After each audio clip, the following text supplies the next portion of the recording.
What is going on, everybody? Welcome to Monday's edition of Murph's Boston Sports Talk. I am your host, James Murphy, aka Murph, and you can find me on social media at Murphs_Boston ST, where the ST stands for Sports Talk. Ran out of characters with the username for both Twitter and on Instagram, so I had to shorten it up and settle for ST.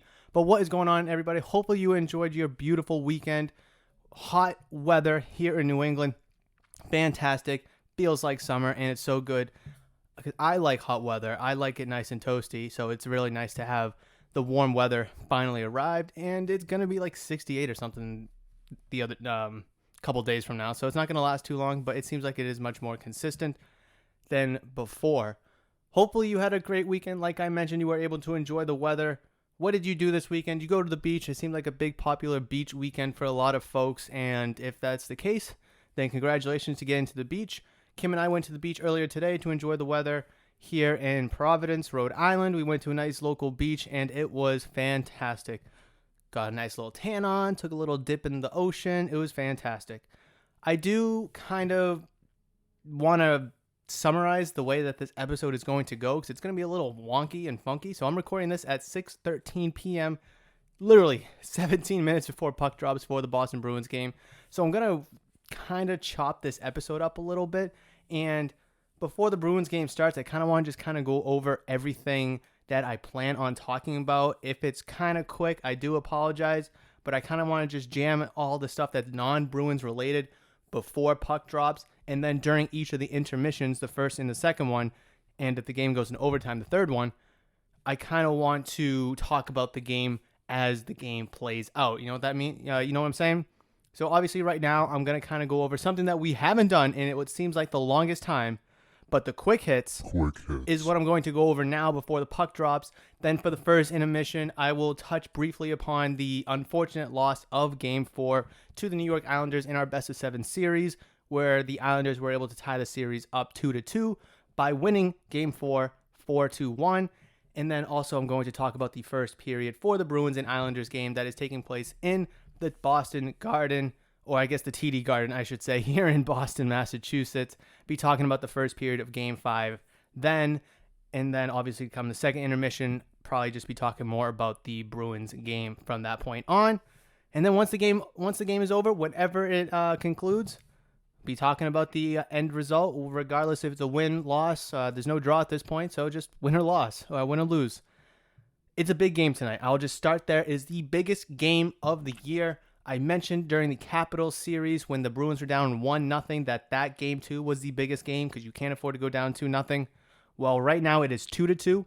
If you lose Game 5, you lose home ice and you face elimination 2 days from now. So tonight is the biggest game of the year for the Boston Bruins. Everything in the regular season does not matter. It is out the door. Everything that has happened in the playoffs thus far does not matter. You have to look ahead to tonight's game and win tonight's game to put the Islanders on the brink of elimination, because I don't know if you can go back to New York and win Game 6 with your life on the line. But I'll go more into that as I talk more about Game 4 and obviously Game 5 as it plays out.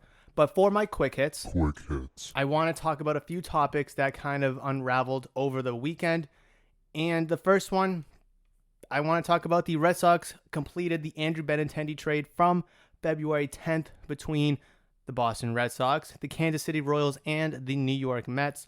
So the Boston Red Sox acquired minor league right-handed pitchers Luis De La Rosa and Grant Gambrell from the Kansas City Royals, as well as a minor league outfielder, Freddie Valdez, from the New York Mets, as the players to be named later in that trade that sent Andrew Benintendi to the Royals on February 10th, 2020. Let's just talk about these three guys real quick. So let's just quickly recap the trade. The Boston Red Sox sent over outfielder Andrew Benintendi to the Kansas City Royals, as the Royals sent over outfielder Franchy Cordero. And in addition, the Mets sent over Josh Winkowski, I believe that's how you say it. And also the Red Sox sent along a few players to be named later as well, which are yet to be known. However, and also the Kansas City Royals sent over to the Mets outfielder Khalil Lee, who's playing very well right now, but that is more Mets related than it is Red Sox related. So In addition to getting Winkowski and Franchy Cordero, the Red Sox were going to acquire 3 players to be named later. So from the date of execution of the trade on February 10th, they had 6 months to identify those players to be named later from an agreed-upon list of X amount of players between the Royals, Mets, and the Red Sox. But we do have the official breakdown of the trade that I mentioned, and that is right-handed pitcher Luis De La Rosa and Grant Gambrell from the Kansas City Royals, as well as minor league outfielder Freddie Valdez from the New York Mets as those players to be named later. De La Rosa, it's 18, was signed by the Royals out of the Dominican Republic in July of 2018. The right-hander made his professional debut in 2019 with the Dominican Summer League Royals 1, earning the club's Pitcher of the Year award in 12 games with 11 starts that season. He posted a 2.33 ERA with a .197 batting average against, a 0.91 whip, 52 strikeouts, 7 walks, and 0 home runs allowed. Gambrell, 23, was selected by the Royals in the 3rd round of 2019 June draft out of Oregon State University. In 16 games, 15 starts between rookie-level Idaho Falls. And I had to hold on. I had to stop the recording right there because Kim was walking in and the door was very squeaky. So had to stop that, had to edit the squeak out, or best that I could. But continuing with Gambrell, 16 games, 15 starts between rookie-level Idaho Falls in 2019 and High A Quad Cities 2020. The right-hander is 3-7 with a 5.62 ERA, 46 strikeouts, and 18 walks. Born in Fresno, California. I don't really care about his high school career. Valdez, 19, is ranked by MLB's as the Mets' number 14 prospect, signed by the Mets out of the Dominican Republic in July of 2018. The right-handed hitter made his professional debut in 2019 when he was named Sterling Mets Dominican Summer League Player of the Year.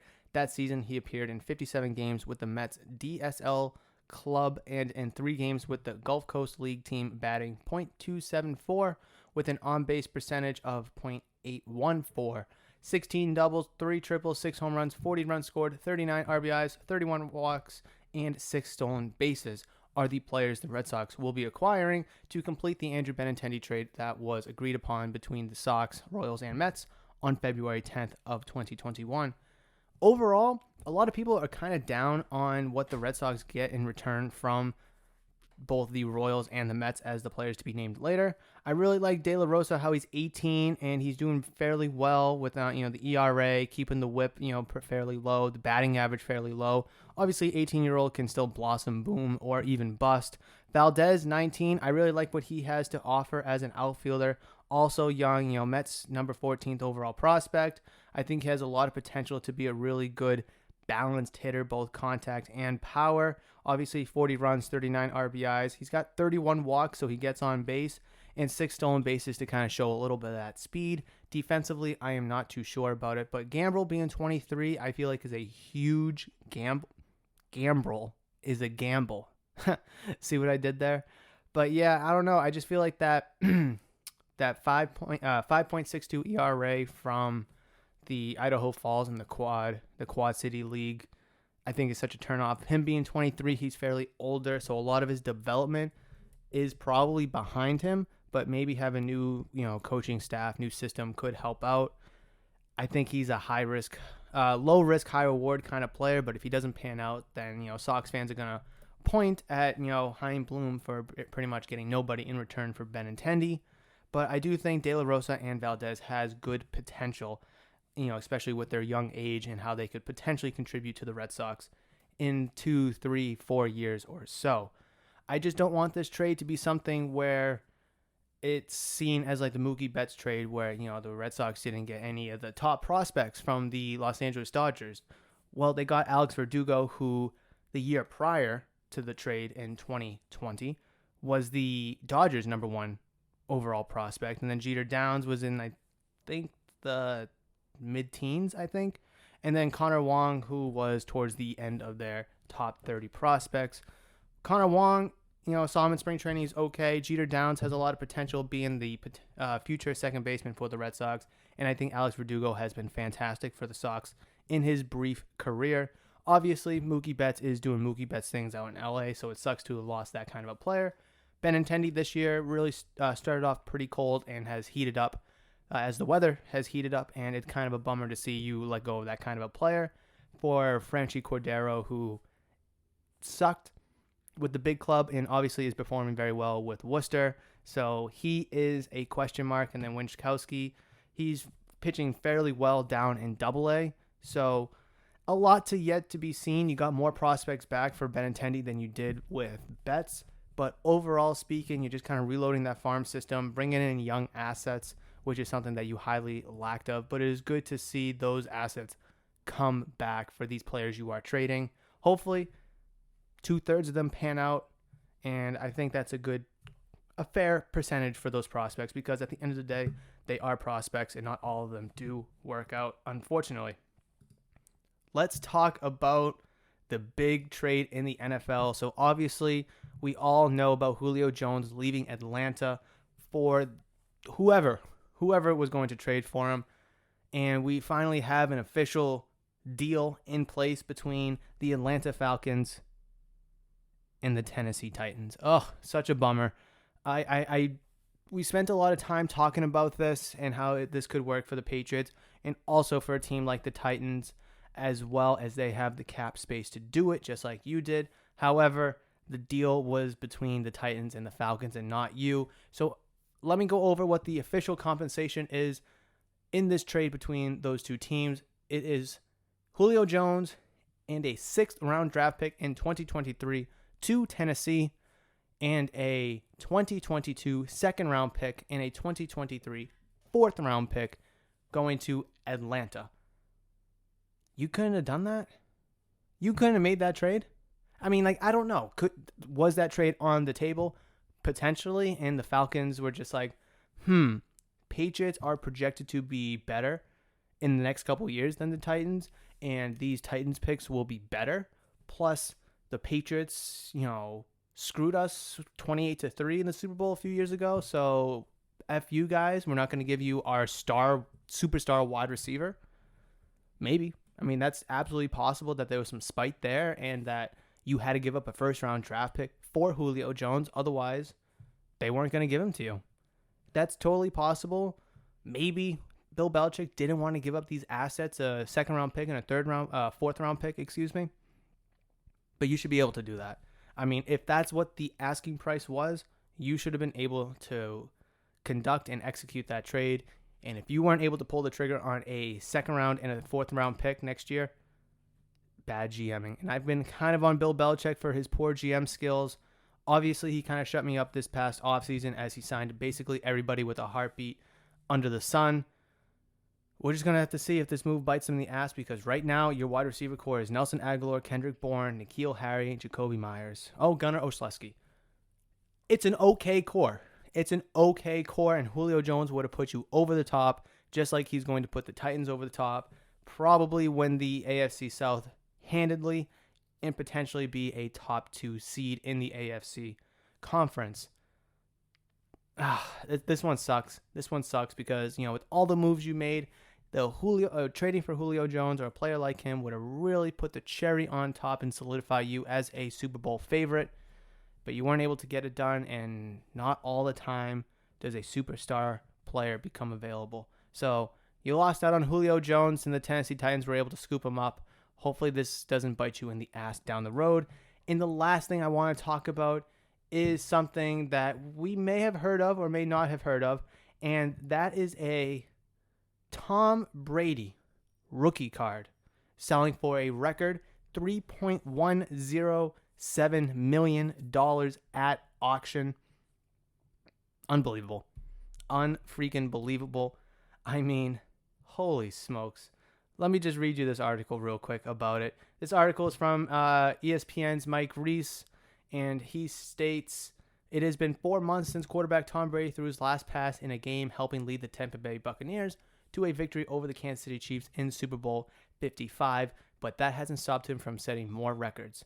The latest came Friday night, this past Friday, when a Brady rookie card sold for $3.107 million at the Leland's Mid-Spring Classic auction, marking the most ever paid for a football card in public auction.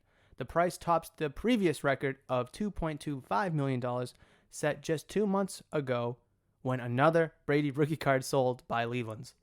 The increase reflects the boom the sports card industry continues to experience. Quote, Tom Brady is the GOAT and continues to break records both on and off the playing field. It's only fitting that Brady has set another record for the most expensive football card ever sold in public auction, end quote, said Jordan Gilroy, Director of Acquisitions at Leland's. The Brady card that sold for $3.107 million is a 2000 Playoff Contenders Championship Rookie Ticket Autograph Edition. It is a high grade of a mint 9 that the one that Leland sold for $2.25 million earlier this year was a near mint to mint 8.5 grade. Brady started his career with the New England Patriots. There are only 7 of the mint 9 examples in existence, with none graded higher. Also, the football from Brady's first career touchdown pass sold for $428,842 at the same auction. That was from October 14th, 2001, when Brady connected with receiver Terry Glenn for a 21-yard score. The co-signer of the ball was the fan who caught it after Glenn tossed it into the stands following his celebration. Kind of a jackass to not give the ball to Tom Brady, A.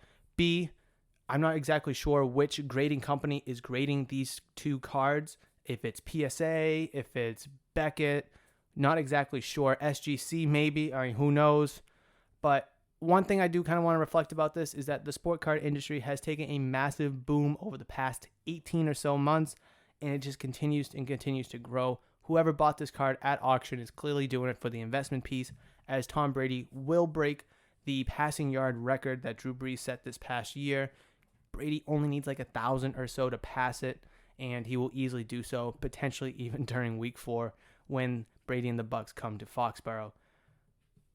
With the conclusion of me talking about this Brady rookie card selling for a record $3.107 million, when the doors are open and the business is up and running, don't forget to check out Murph's Card Town and Sports Shop. Obviously, I will be updating you as more and more information comes about that.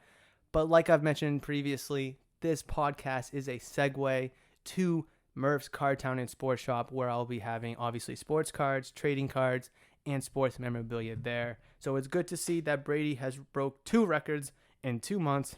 It just shows the growth and the boom of the sports card industry, and it's continuing to grow and boom as well. So I know that was kind of rather long, quick hits, but we had to talk about all these topics. It was a must. It was a necessity. And the Bruins are about to start relatively soon, so I'm going to pause it here, and I will get back to you during the first intermission. It's going to be a little while for me, but for you, it's going to be instantaneous. And just like that, I am back after 20 full minutes of the Bruins and Islanders Game 5 here at the Garden in Boston. And what a doozy we have in this game. The Bruins controlled the entirety of that first period and honestly shut down any Islanders offensive opportunities. It was crazy. It was nuts. It seemed like all 4 lines and all 3 defensive lines were just attacking the puck, going after any loose pucks, 50-50 pucks. We were always in the Islanders' end of the ice. It just felt so good. It felt like pure Bruins hockey. And on top of that, we were delivering big hits, getting the crowd going, really wearing down the Islanders. And you were able to see the fatigue a little bit from all these hits from the first 4 games that started to take place. And the way the Bruins were playing, you would think that there are no, fatigue in them, and you can kind of see a little bit of fatigue in the Islanders after 1. And speaking of that, it is currently 1-1. Bruins scored a goal, David Pastrnak to be exact, with like 5 minutes or so into the game. It was a great play from Marchand to McAvoy, I believe it was. So I have it right here. Yeah, to McAvoy, and then to Pastrnak, who eventually scored. And then the Islanders would score. Matthew Barzal would score on a power play from a dumbass. Who was it? Why can't I find his name? Sean Corrali slashing call. I'm not sure who had. It wasn't a breakaway. It was like a. Ooh, Jesus. I'm getting a little excited over here. It was like a 3-on-2 for the Islanders, and Corrali's coming back as the third guy for the Bruins. And he just goes to, like I said, I don't remember who was taking the shot for the Islanders, but he goes and like kind of hits the stick of the guy, didn't impact the shot, didn't break the stick, and they call it a slashing on him. And that dumbass call would eventually lead to an Islanders goal. Ugh, 1-1. But the Bruins have so much momentum right now, and I really feel like that the way that this game is going, I don't know if the Islanders can keep up because they just aren't able to score 5-on-5. I really don't think so. Almost all of their goals, the Islanders, almost all of them have come on the power play for them, and just a couple of 5-on-5 goals, I believe. And I don't have the exact numbers in front of me, but as long as you stay out of the penalty box, they're not going to score. And as long as you keep that energy up, you're going to be good to go. You substituted Carson Coleman for Jake DeBrusk, which is something I've been preaching for. Finally, gives you good speed, gives you good energy, especially if you really want to raise the energy and raise the roof here in the Garden. You're going to need his fast legs out there instead of Jake DeBrusk's slow molasses. Ugh. Right, so let me just quickly recap Game 3 real quick. Absolute depressor of a game. Bruins lost Game 4, 4-1. It wasn't really 4-1. It was actually more like 2-1. The last two goals for the Islanders were empty netters. So officially 4-1, but we all know it was 2-1. So let's just be honest. We saw a goal, this lone goal by David Krejci, assisted by Marchand and Pastrnak. Beautiful little goal, kind of trickled around in the front. No one saw it except Krejci. He goes to score, and then the Islanders would get goals from Matthew Barzal, Casey Cizikas, Pajot, and Kyle Palmieri. Ugh, my God. It is just freaking miserable. That game was so miserable. It was high intensity, low scoring for the majority of the game, and then just towards the end, they got a cheeky-ass goal. I don't remember what the situation was, because I'm just trying to erase it from my memory. But the Bruins, the Islanders came out with a lot of good energy. The Bruins were able to match it. It seemed like the Bruins were going to be able to kind of squeak away with that game. I believe they drew first blood in that game. They scored first, and I believe in almost all of them, except maybe Game 2, I think. I don't know. Don't quote me exactly on that, but definitely let me know down in the comments or on social media, if regardless how you're listening or watching. But yeah, Game 4, absolute shitter of a game. Tuukka Rask again was nails. I mean, just like those last two goals, they don't count obviously against him. Tuukka Rask going 30 for 32, allowing just those two goals. And Semyon Varlamov going 28 for 29, just allowing the one goal. You got to get 40 shots on net. You got to keep peppering them. And in this game tonight, Pastrnak scored within like the first handful of minutes. And I believe Varlamov has given up a goal in 4 out of 5 games on the first 3 shots. So once he gives up that first goal, he is nails. And you have to just keep pounding the net. You just got to put pucks on net. Keep going for 50-50 pucks. Work on the rotations for if a guy is going for that 50-50 puck. Know where to rotate and be to replace so there's no empty holes in your defense, whether it's in your blue zone or if it's in the neutral ice area, because if you can get to those 50-50 pucks, you might be able to squeak one, to a certain spot where you can generate some offense and go from there, because the less opportunities that they have, the more opportunities you will have to put the pucks on the net and hopefully put pucks in the net. Being 1-1 right now after one period, I feel really solid about the Bruins in this game. Like I said, that dumbass goal from the Islanders was just a dumbass. I mean, I'm a loss of words for it, because I am a firm believer that was not slashing. You cannot call penalties here and there. You have to be consistent. Either call them all or don't call any. There's just don't pick and choose which ones you want to call. Call them all or call none. And so far in this game, they were calling nothing except that dumbass slashing. Oh, come on. That's just weak officiating. And it results in a goal. And in Game 5, where the series is now essentially a best of 3, you just hate to see that. And you can't afford something like that, because otherwise it'd be 1-0 going into the second period, or going into the first intermission, I should say, where you had all the energy, all the momentum. The crowd was into it. You were hitting. You were playing physical. You were playing your style of hockey, your offense, your schemes, your style. Everything was going right. Then you get this dumbass penalty, and then they get a stupid goal. Everything is sucked right out of you. So, at the end of the day, going into the second period, I feel really good as long as the Bruins come out with that same energy that they came out in the first. If not, and they come out flat like they did in game, when was it? Game 2, I think it was, where they came out just straight garbage, flat, lifeless, energyless. And yeah, and I think that's when the Islanders scored their handful of goals. Then they should be able to put another goal or two on the board. They've gotten all the chances in the world. Marchand almost had a goal where it just kind of skips across that red line.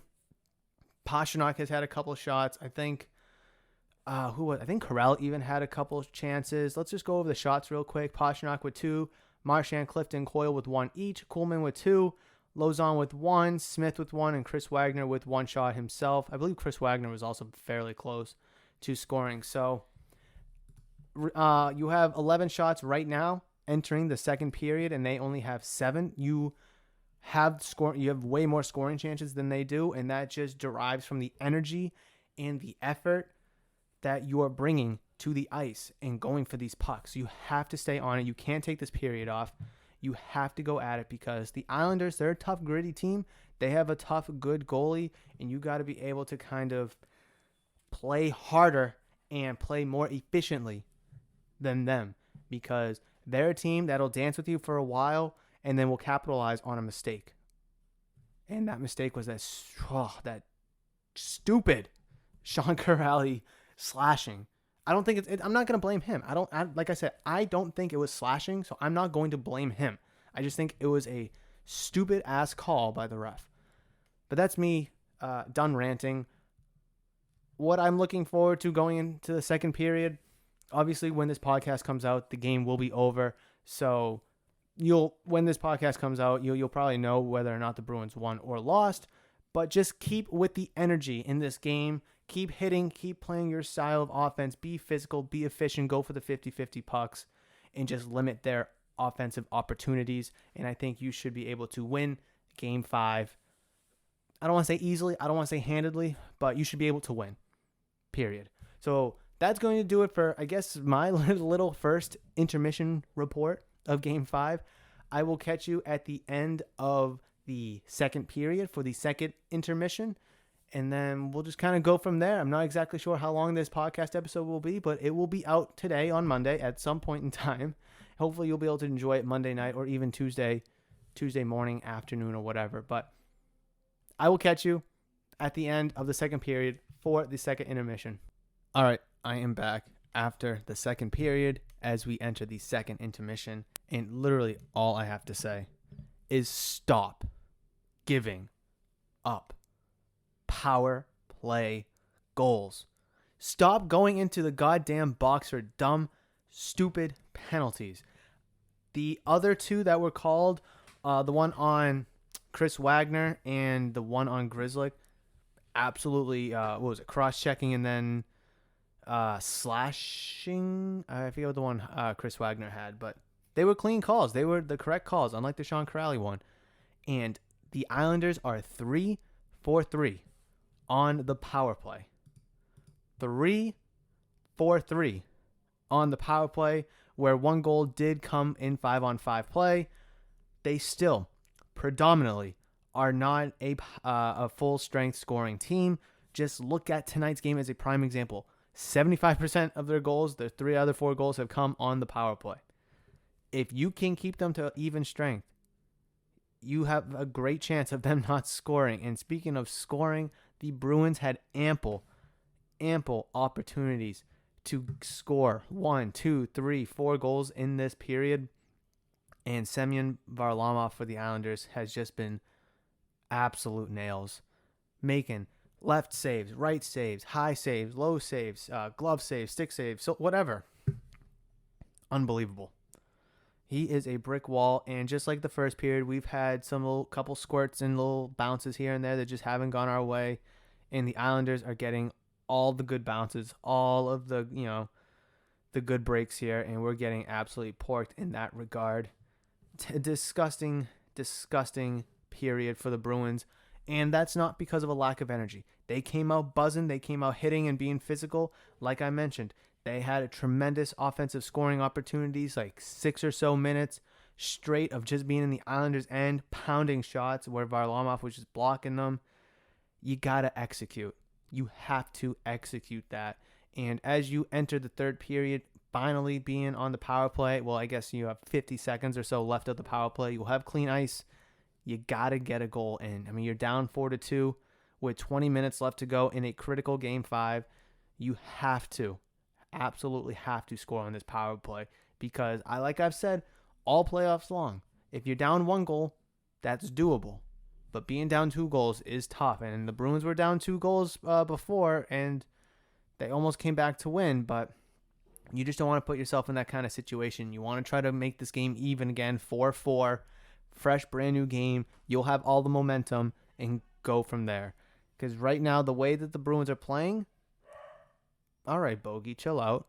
But the way that the Bruins are playing right now, I have no complaints. The only complaint that I have is you're giving them power play opportunities for stupid penalties. Stop it. And as long as you can eliminate that, you should be good to go. Defense has been not that good. Just going to be honest with you. Turning the puck over in their own end, not being able to clear it out, it's just resulting in too many opportunities. But speaking of opportunities, when the Islanders are 5-on-5, there hasn't been that many. It's only just on the power play. So ultimately, Bruins have to take advantage of these offensive opportunities and these chances and put the puck in the net. Name of the game. Got to put the puck in the net in order to win. Varlamov has been incredible, but you have to find a way to break him down again. You already got 2.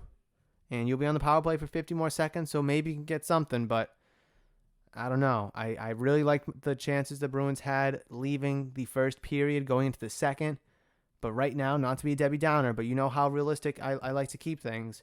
I don't know how confident I am feeling going into this third period. I mean, I'm trying to be optimistic here, but it's just super difficult when you're giving up stupid penalties for no apparent reason, resulting in 3 Islander goals. You take all those power plays opportunities away from them, it is 2-1 you.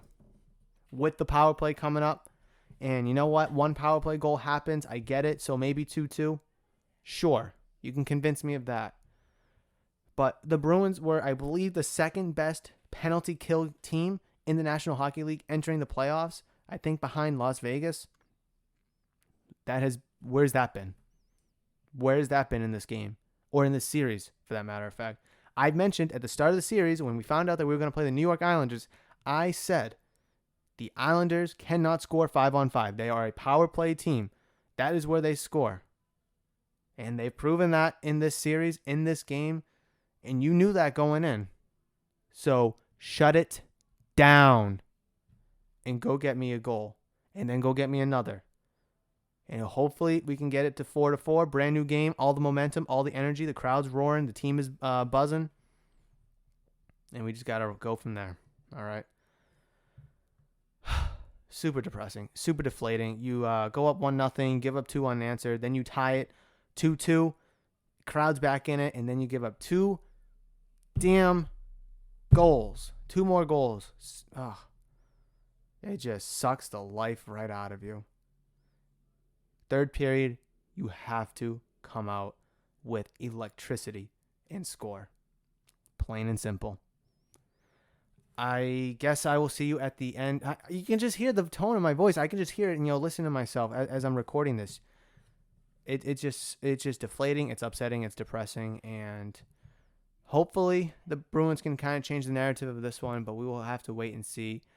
Hopefully I come back at the end of the game or the third intermission, if there is one, much more positive and such, but we just won't know until the end of the game. So I guess I will see you in 3, 2, 1. The Bruins lost game 5. Oh my god. All right, as you know, Bruins officially lost 5-4 to the New York Islanders, where the Islanders take a 3-2 series lead as the series shifts back to New York for Game 6 on Wednesday night. First of all, let me start off with this. Start of the third period, Tuukka Rask gets pulled. Done. Now, obviously, we talked about this before. Leaving Game 3, there was a little bit of a back issue where Swayman may have came in then, but Tuukka Rask stayed strong, ended up winning that game, and then we didn't really hear about it. So I really don't think that this is injury related. He was 12 of 16, giving up 4 goals for a .750 save percentage. That's just him getting pulled is because he sucks, okay? And Jeremy Swayman making his Stanley Cup playoff debut, well, his first shot was a breakaway. I don't even know who the breakaway was by, but it was a breakaway by the Islanders, and he stops it. And then like a minute later, whatever, they scored their 5th goal of the night. Sheesh, man. So depressing. 5-2. Thought the game was a wrap. Bruins score a 3rd goal by Pastrnak. Then they score their 4th goal by Krejci. Then it's like a little 5-6 minutes left or whatever it was, and it's a 1-goal game. And you know me, I am a fan of just get it to 1. It is doable with 1. And you just look at the power play opportunities that they had. First of all, you got porked by a stupid slash call, then a greedy cross-checking, and I forget what the other one was. Was the other one cross-checking? I don't even know. Maybe the other one was the slash. I don't remember. What the one by Chris Wagner and then the one by Grzelcyk, right? 3 for 3 on the power play. And then, obviously, we finally stopped doing. Patrice Bergeron goes in for a delay of game, hitting the puck out of bounds. Oh, my God, man. Oh, my God. Charlie McAvoy, 3 points, all assists, 5 shots. David Pastrnak, 2 goals, 1 assist, 5 shots. Marchand, one each, 2 shots on net. Bergeron, 1 assist, 5 shots. Krejci, 1 goal, 2 shots. Riley, assist, 2 shots. Smith, assist, 3 shots. Clifton, 2 shots. Taylor Hall, 5 shots. Haven't heard his name in the scorebook in a long time. Basically, your top 6 forwards were close a handful of times. And when it got to that point in the game, it was important to have them out there and not the 3rd and the 4th lines. Kuhlman had 3. Corrali had 3 shots. And that's really it for notables. Swayman, 3 saves on 4 shots in his debut. With Tuukka Rask being pulled in the 3rd game, that brings the question.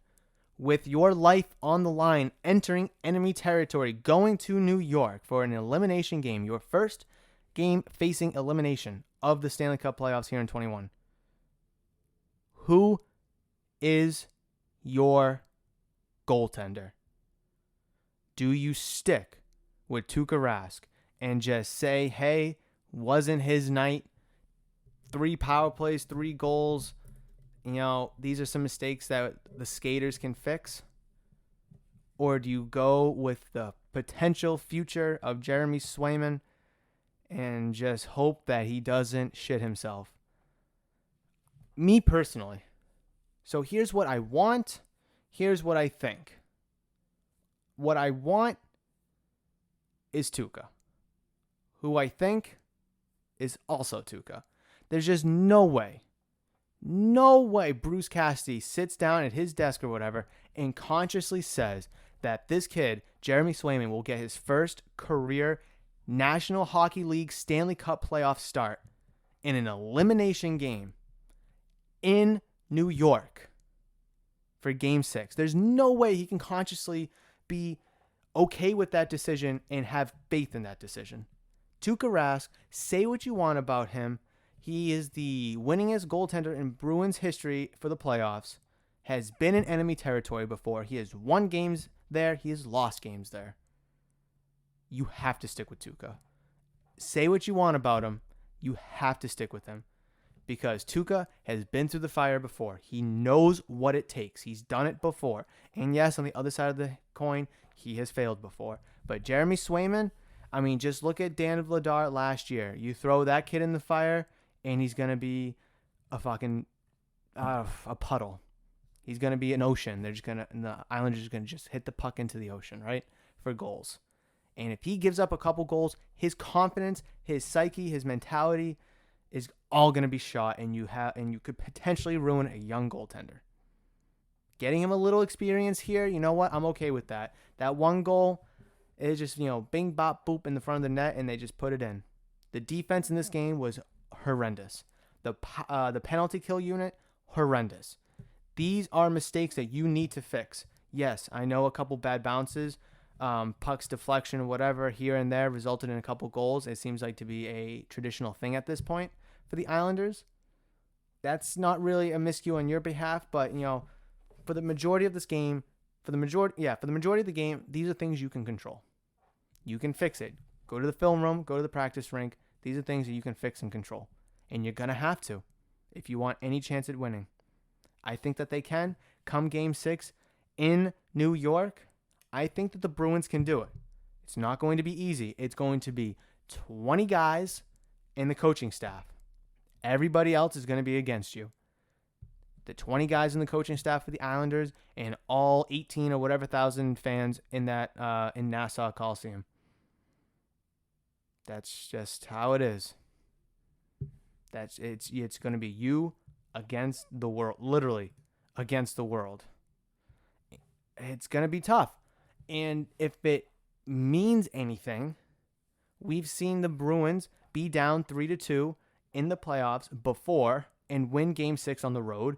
Last saw it in the 2019 Stanley Cup Finals against the St. Louis Blues. I'm not going to talk about what happened in Game 7, but still, you lose Game 5 at home. You go to St. Louis Game 6 and you win there. Not going to talk about Game 7, but still, you lose Game 5 here against the Islanders. You obviously have to go out and win Game 6, and we'll get to Game 7 when we get there.